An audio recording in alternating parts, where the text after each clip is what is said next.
Bueno, el siguiente tema es fibrosis quística, manejo médico y nutricional. Tengo el honor de presentar a la doctora Carmen Alicia Sánchez Ramírez, que es pediatra gastroenteróloga. Tiene maestría en Ciencia y Nutrición Infantil de la Universidad de Guadalajara, coeditora de la Revista de Gastroenterología de México.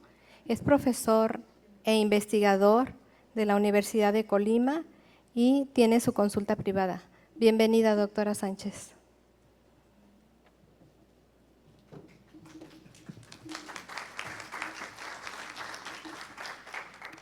Buenas tardes y muchas gracias al doctor Rodrigo por la invitación y a todo el comité que está con él.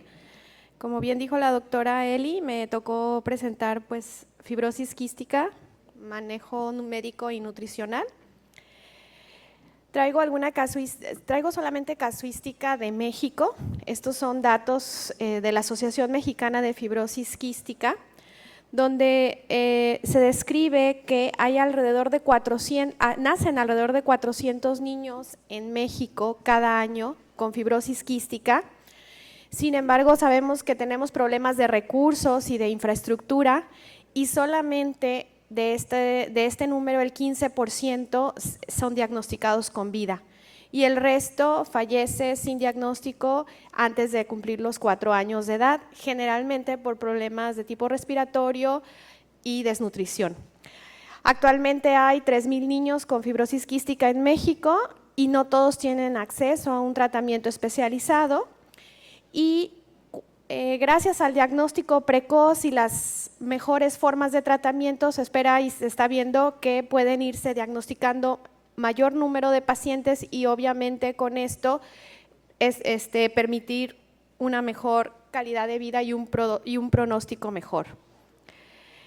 En México aún no hay un centro nacional de referencia para fibrosis quística donde se integre en el grupo de especialistas y la infraestructura necesaria, como lo es el neumólogo, el nutriólogo, el gastroenterólogo. Y solamente el 27% de los pacientes que están siendo atendidos en esta asociación mexicana llegan a la etapa adulta. En el 2013 ellos reportan un promedio de vida de 18 años. Bueno, en otra casuística se sabe que en población caucásica 1 de cada 2.500 a 3,000 nacidos vivos tienen fibrosis quística.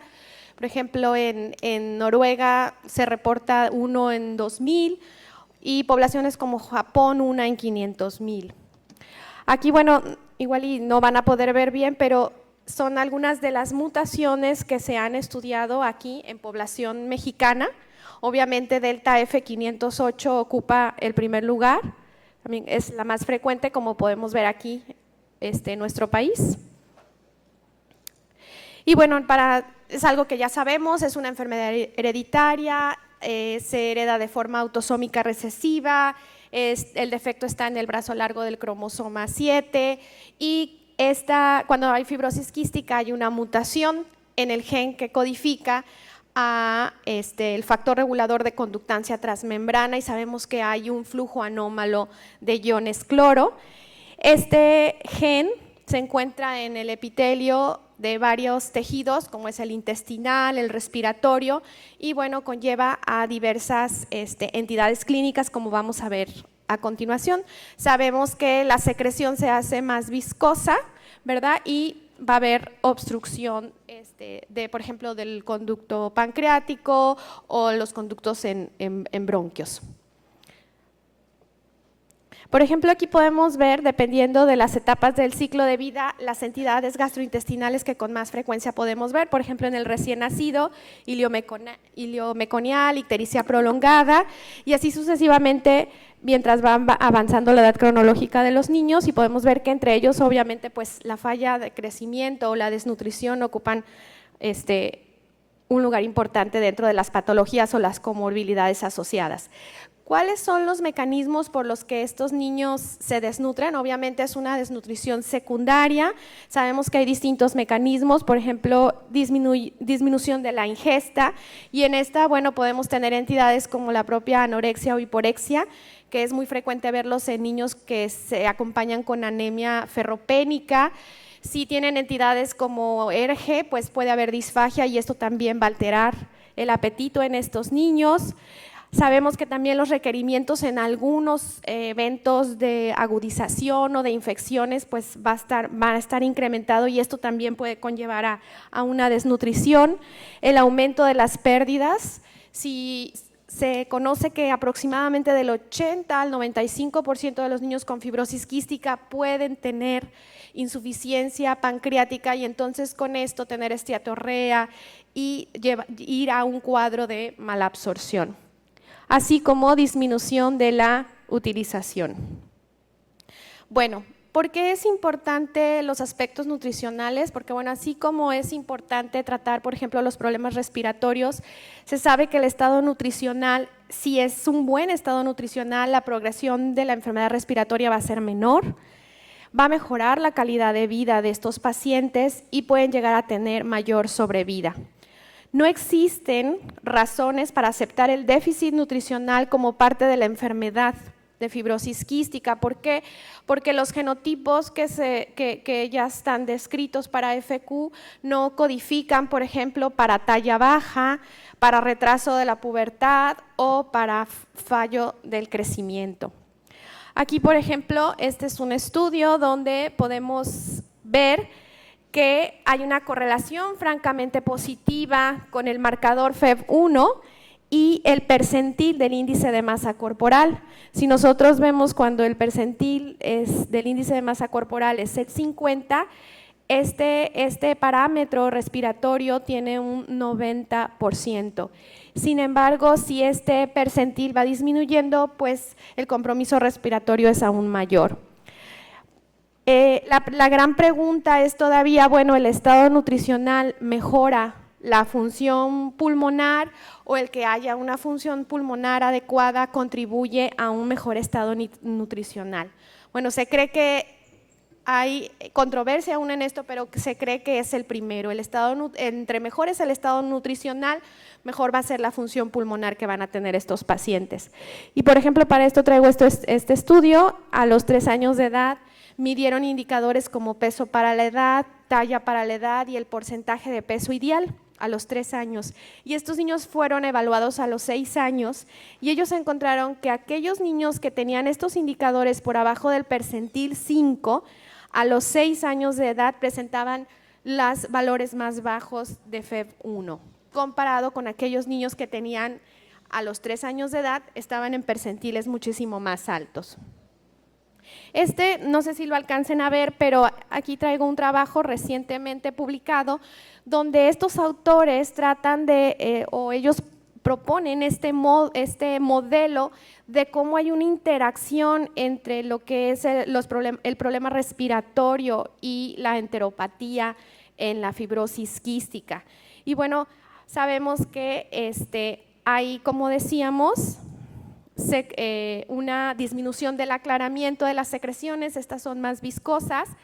Sabemos que esto va a conllevar a problemas infecciosos y se va a dar un proceso de inflamación con liberación de citocinas inflamatorias como la interleucina, el factor de necrosis tumoral alfa, que obviamente van a contribuir a mayor inflamación por parte del intestino, ¿sí?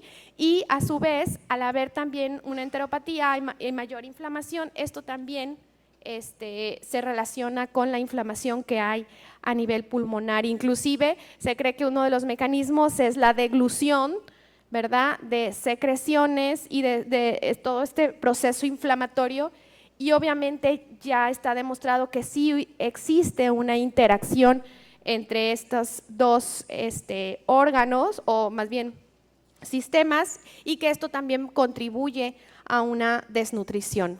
Por ejemplo, en este estudio podemos ver que en donde propusieron los autores este modelo, ellos estudiaron a 68 pacientes con fibrosis quística y 107 controles, ¿sí? Aquí están los datos sociodemográficos. ¿Qué hicieron ellos? Pues midieron una proteína ligada a los ácidos grasos intestinales en suero, también midieron inflamación por medio de la calprotectina, el estado nutricional, la función pulmonar y otras entidades como la presencia de insuficiencia pancreática, diabetes relacionada a fibrosis quística y el uso de inhibidores de bomba de protones.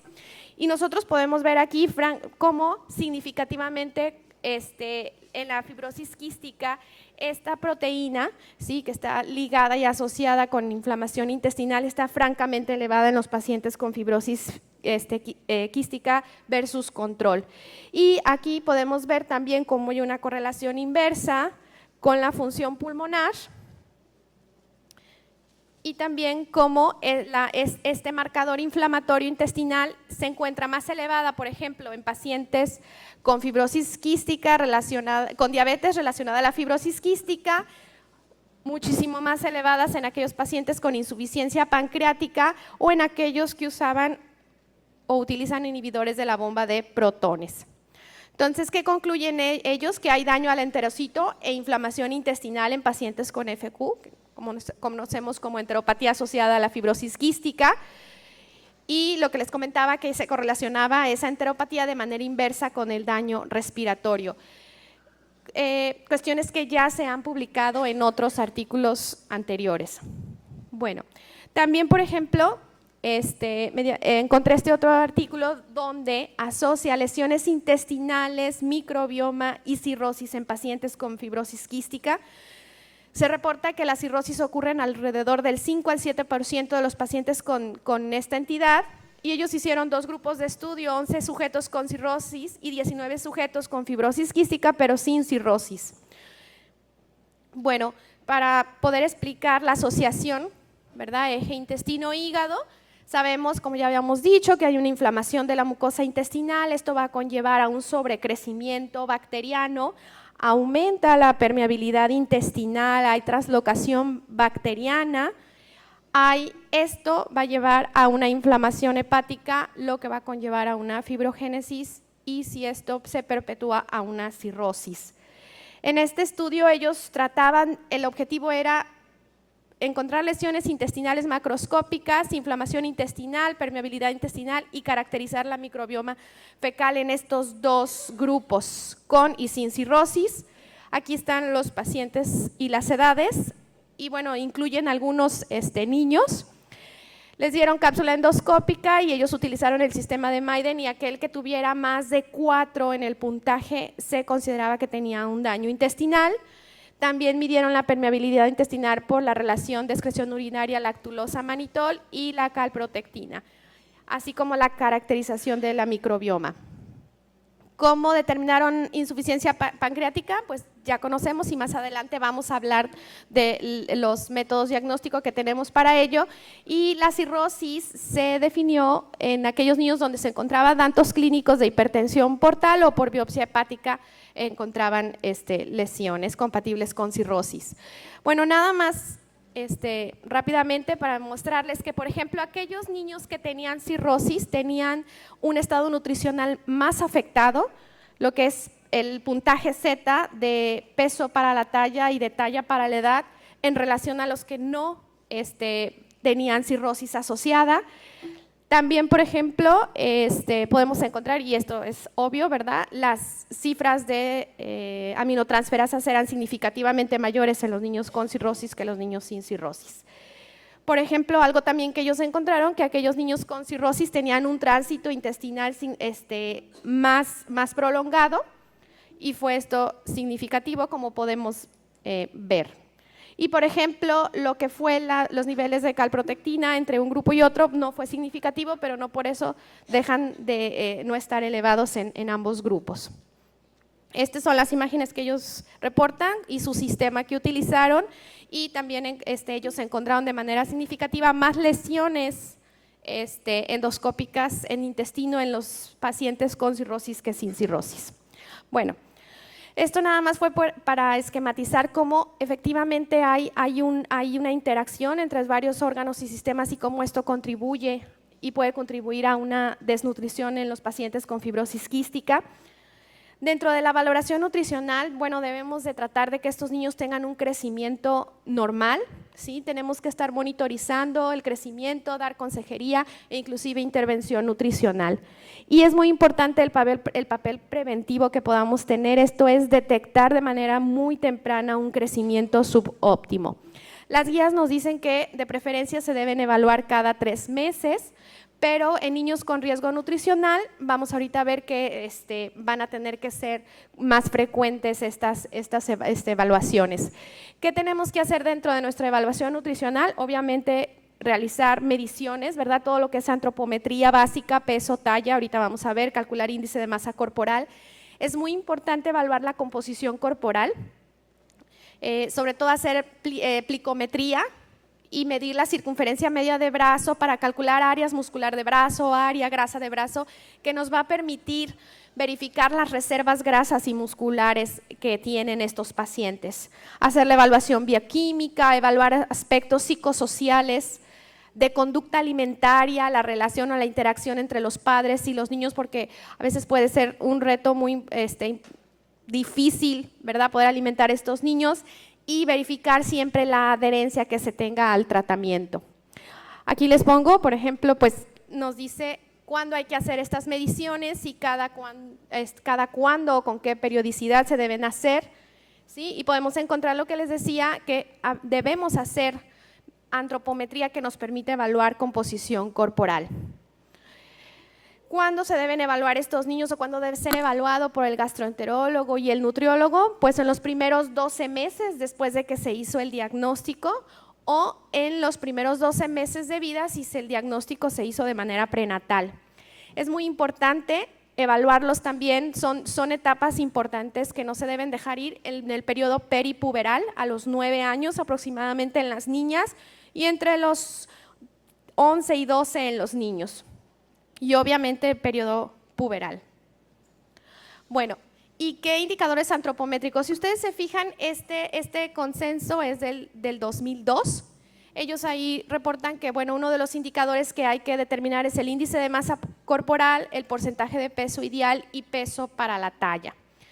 Y bueno, ¿cómo sacamos el porcentaje de peso ideal? Pues hay que registrar la longitud o talla en las gráficas de crecimiento para determinar en qué percentil está esa talla. Y el peso que debe tener nuestro paciente idóneamente debiera estar también en ese percentil donde está la talla. Y el peso ideal, el porcentaje de peso ideal es peso actual en kilos entre el peso ideal en kilogramos por 100. Sin embargo, cabe mencionar que hay una revisión reciente en el JPGN donde se reporta que ahora que ya se construyeron las nuevas patrones de referencia de la OMS 2006-2007, puede ser suficiente con el índice de masa corporal. Si nosotros recordamos, este consenso fue publicado cuando no estaban todavía el patrón de la OMS 2006, estaban los de la CDC, y obviamente no había una gráfica para niños para determinar índice de masa corporal entre los 0 y 2 años. Ahora con este nuevo patrón sabemos que ya existen las gráficas de crecimiento de índice de masa corporal desde el nacimiento hasta los 18 años de edad. Y bueno, hablando del patrón de la OMS, también hay, ¿cuál debemos usar? CDC, OMS. También los reportes más recientes nos indican que podemos utilizar sin ningún problema el patrón de la OMS en estos niños con fibrosis quística, sobre todo en los 2 primeros años de vida.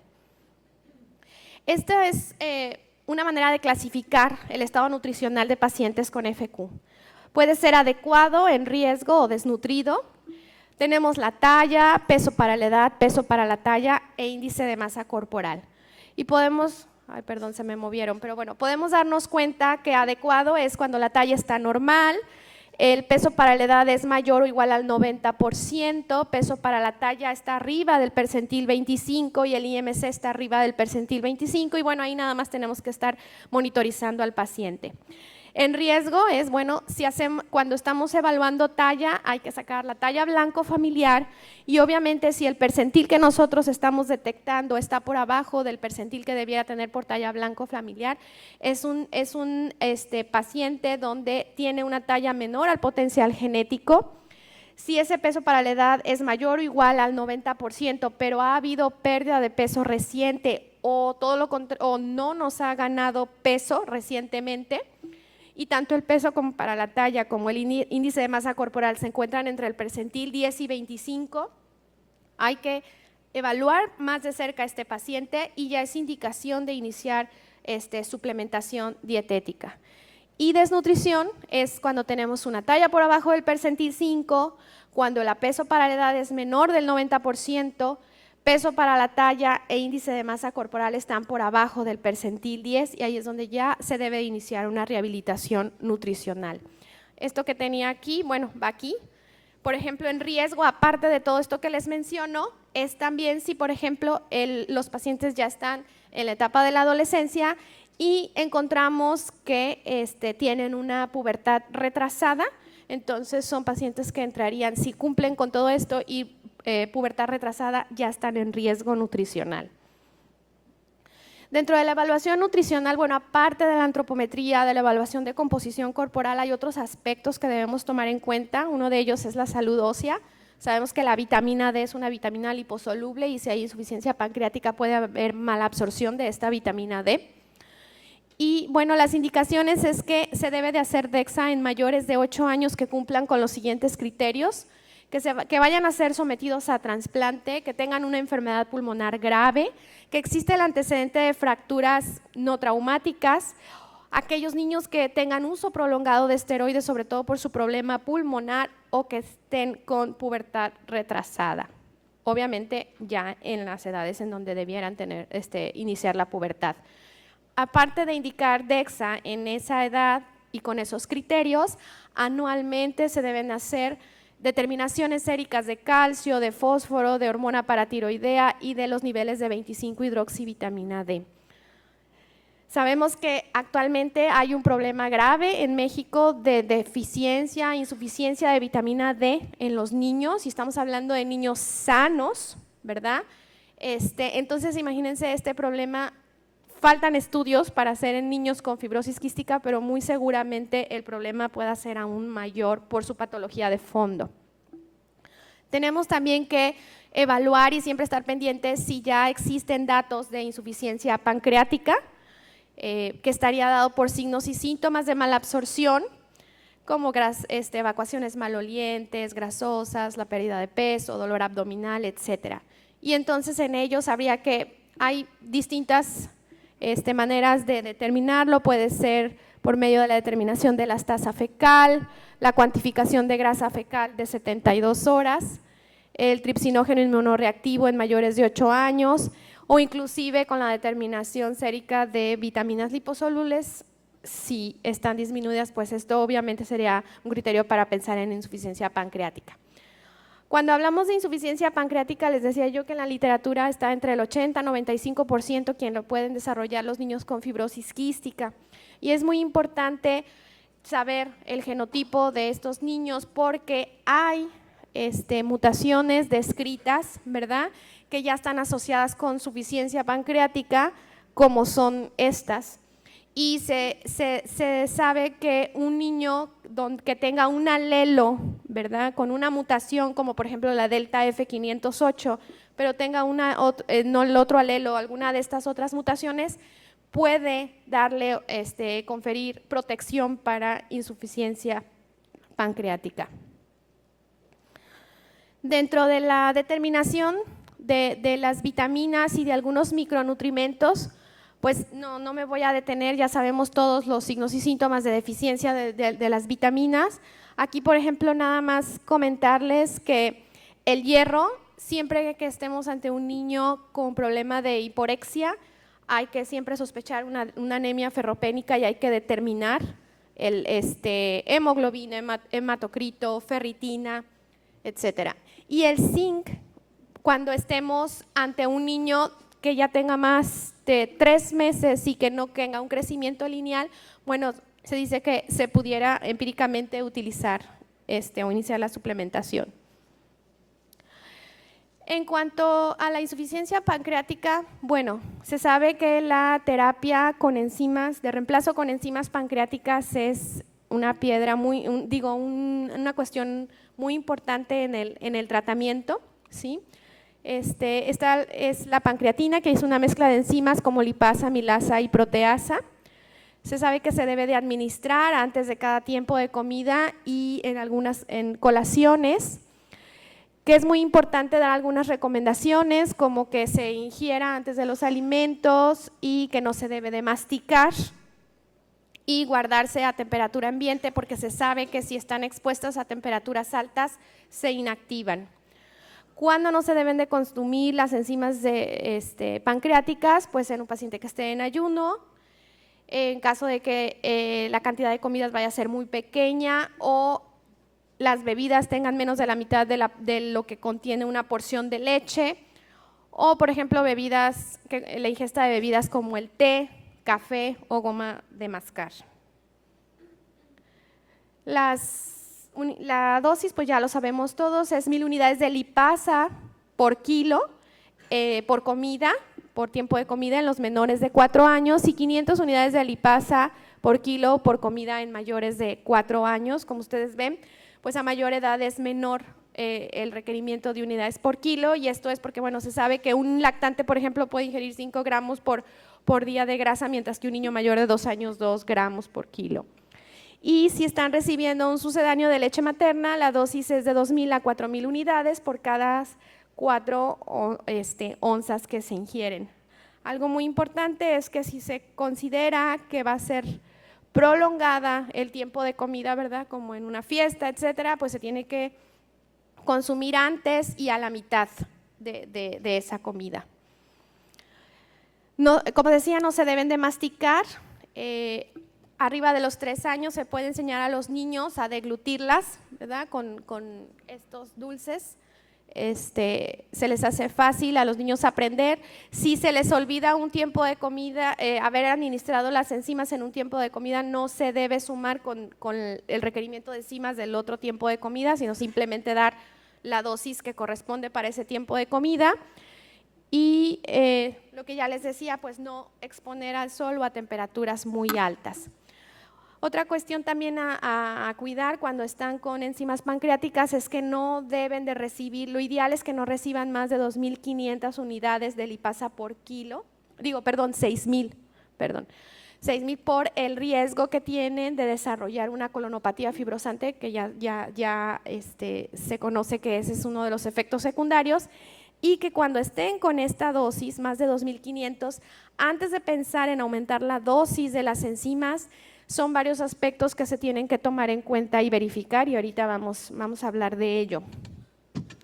Aquí están las enzimas que son autorizadas por la FDA y las dosis de vitaminas que se recomiendan en niños con fibrosis quística.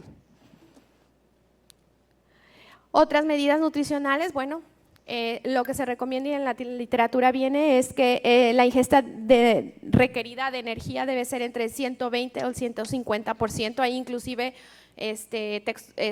artículos que reportan hasta 200%, que la distribución de los macronutrientes para nada es una dieta baja en grasa, al contrario, el porcentaje de distribución de grasa en cualquier población sin patología pues es del 25 al 30%, en estos niños se recomienda que sea del 40%, el 20% de proteínas y el resto de hidratos de carbono. Siempre cuidar una relación que se cumpla con los requerimientos también de los ácidos grasos poliinsaturados y que el ratio del omega 3 y el omega 6 sea el correcto, porque sabemos que si este ratio es mayor de 20:1, pues favorece o es un estado proinflamatorio, y pues de por sí ya es una patología donde tenemos proceso inflamatorio, pues va a favorecer que esto se perpetúe.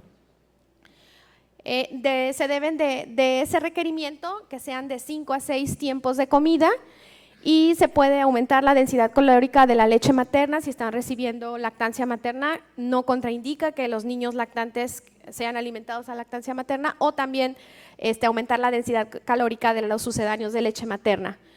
Otro problema que es con estos niños, sabemos que pierden sodio, entonces se debe dar una dieta alta en sodio. El consenso dice que, bueno, en niños menores de 6 meses se debe de dar 1/8 de una cuchara ¿verdad? Cafetera al día, y en aquellos niños de entre los 6 y los 12 meses, 1/4 de esta cuchara de sal. También sabemos que ya contamos, o sea, tenemos las soluciones de rehidratación oral que pueden también utilizarse, y en niños mayores pues es a libre demanda adicionar sal a su alimentación, y muy importante si hacen actividad física a las bebidas que ingieran para hidratarse. Dependiendo del ciclo de vida en el que se encuentre el niño, son los problemas que nos podemos enfrentar. Por ejemplo, en lactantes que reciben leche materna, hay que siempre estar al pendiente de que no desarrollen hipoproteinemia, hiponatremia y una alcalosis metabólica. En los niños que son alimentados con sucedáneos de leche materna y que tal vez no estamos logrando el crecimiento óptimo y aún no es momento para iniciar alimentación complementaria, sabemos que existen otras sucedáneos como son las extensamente hidrolizadas, que uno de los beneficios que tienen es que tienen dentro de las grasas triglicéridos de cadena media, que no es necesario o se absorben mejor. Y dentro de la alimentación complementaria pues es igual que cualquier otro niño, se debe iniciar a los 6 meses. En los preescolares, ¿qué problemas podemos tener? Bueno, ya de por sí un niño preescolar sano, sabemos que inicia la selectividad de los alimentos, ¿verdad? Que no quiere probar cierto. Bueno, esto continúa en estos niños y eso puede hacer el problema aún más difícil de resolver, y comienzan a tener ya conductas negativas hacia la ingesta de las enzimas, el no querer aprender a deglutirlas, etcétera. En el escolar, sobre todo, pues ya están más lejos, conviven tiempo fuera de casa, ¿verdad? En la escuela hay que tener apoyo con los profesores en el momento de la colación. El niño no se quiere sentir diferente a sus pares, entonces puede no querer tomarse sus enzimas. Y en el adolescente, pues como en el lactante, sabemos que son 2 periodos de una velocidad de crecimiento acelerada, y es las 2 épocas en donde hay todavía mayor riesgo de que los pacientes se desnutran. Entonces hay que, como decíamos, valorar el desarrollo endocrino. Pueden algunos adolescentes tener un grado, una actividad física intensa, y las niñas, por ejemplo, ya entran en la etapa en la que quieren ser delgadas y a lo mejor pueden recurrir a dietas hipocalóricas, lo cual no deben de recibir. Cuando ya están en riesgo nutricional, pues en los lactantes se recomienda que se estén evaluando cada 2 o 4 semanas, en los niños mayores de 2 años cada 4 o cada 6 semanas.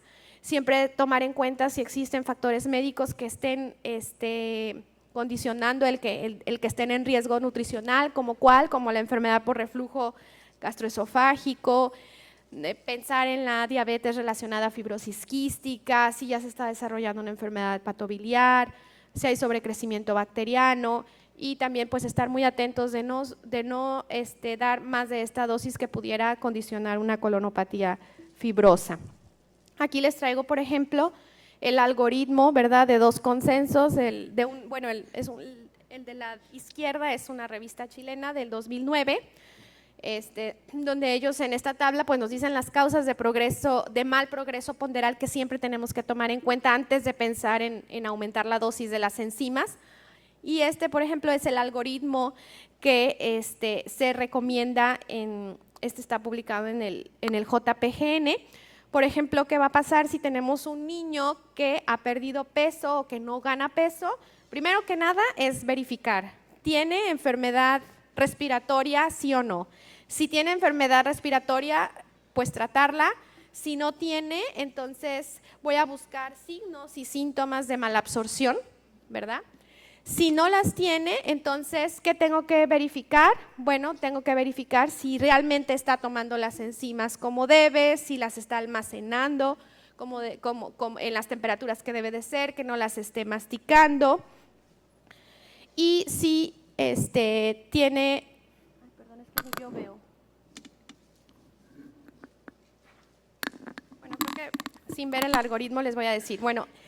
Y si nada de esto, si se encuentra que hay una adecuada adherencia y que se están ingiriendo como debe de ser y la dosis adecuada que nosotros queremos que es, pues entonces hay que investigar si tiene, por ejemplo, problemas respiratorios, como ya decía, y tratarlos, pero lo que nos compete a nosotros como gastroenterólogos es, por ejemplo, ver si no tiene una enfermedad por reflujo gastroesofágico, donde nosotros tengamos que dar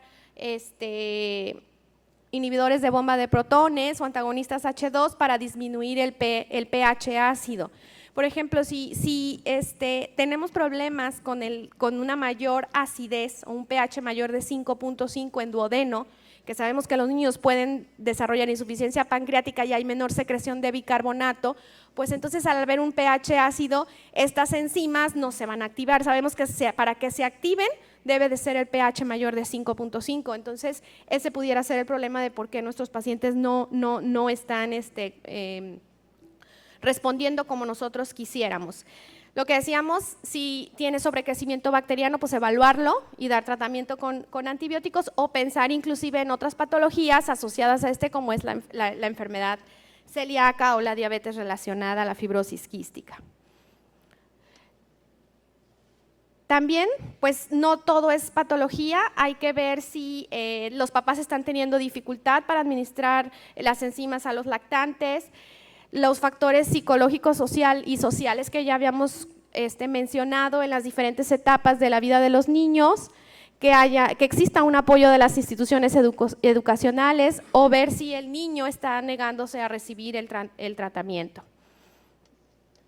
Cuando están en riesgo nutricional, bueno, dentro de las recomendaciones y para tratar de alcanzar ese requerimiento calórico que es alto y que muchas veces no se puede alcanzar por la vía oral, pues hay varias cuestiones que podemos hacer, como adicionar maltodextrinas al 3 al 7%, dar triglicéridos de cadena media, utilizar el caseinato de calcio como fuente proteica, o si los niños están recibiendo sucedáneos, pues utilizar, como los decíamos, los extensamente hidrolizados, parcialmente hidrolizados, o inclusive utilizar en mayores de 1 año de edad lo que son las fórmulas poliméricas, que sabemos que son hipercalóricas y que te aportan alrededor de 1 caloría por mililitro.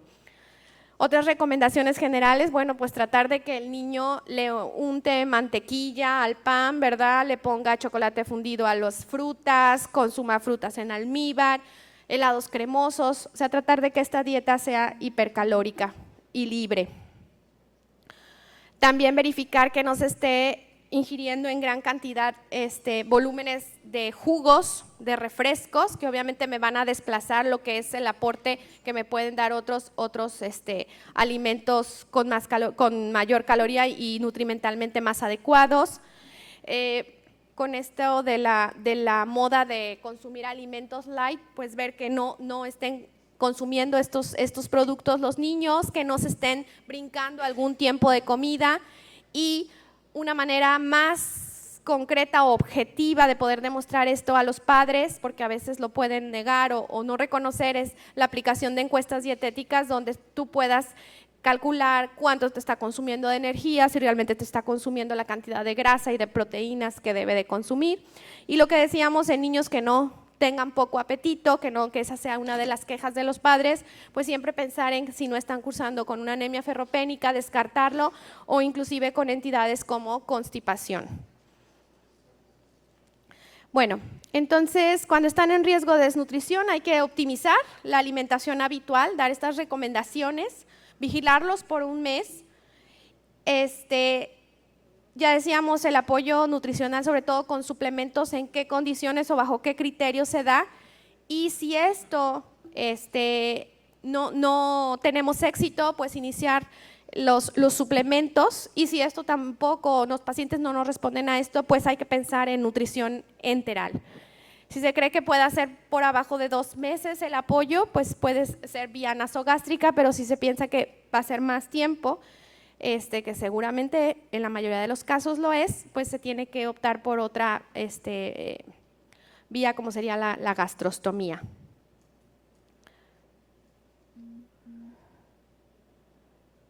Bueno, esto ya lo habíamos hablado. De terapia médica, bueno, lo único que les voy a mencionar, que ustedes ya todos hemos escuchado sobre los moduladores del CFTR, ¿verdad? ¿Cuál es el mecanismo de acción de estos? Pues es corregir la función de la proteína defectuosa. Hay 2, el ivacaftor y el lumacaftor. Y bueno, el primero, las indicaciones es que tenga más de 2 años de edad y que tengan estas mutaciones, y el segundo es que tengan más de 6 años y sean homocigotos para la mutación delta F508. ¿Qué hacen? Pues se unen a la proteína defectuosa, abre el canal de cloro y restaura el flujo de sodio y agua normal que debe de haber.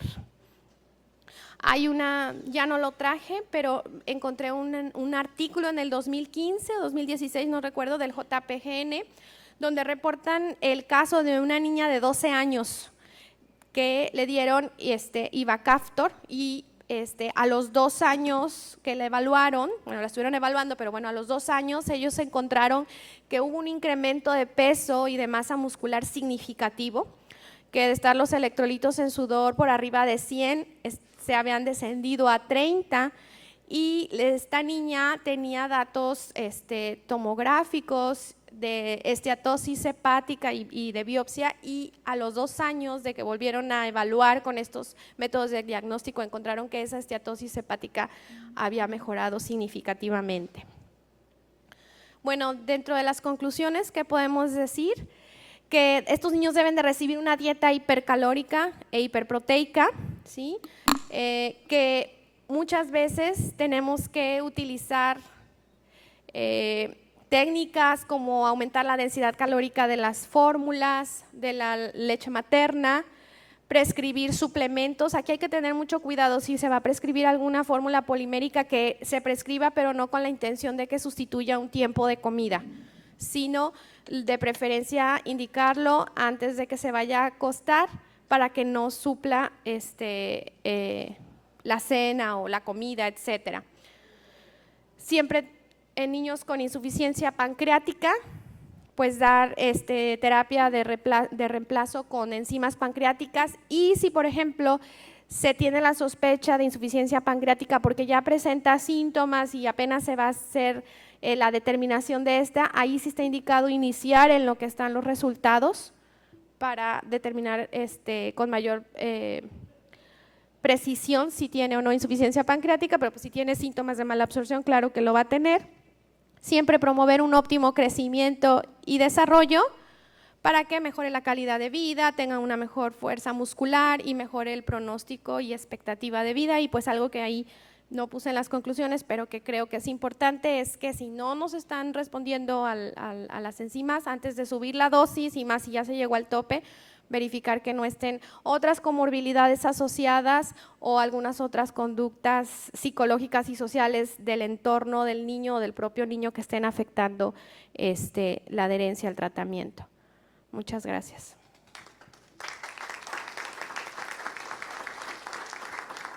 Agradecemos a la doctora Carmen Sánchez por su excelente plática.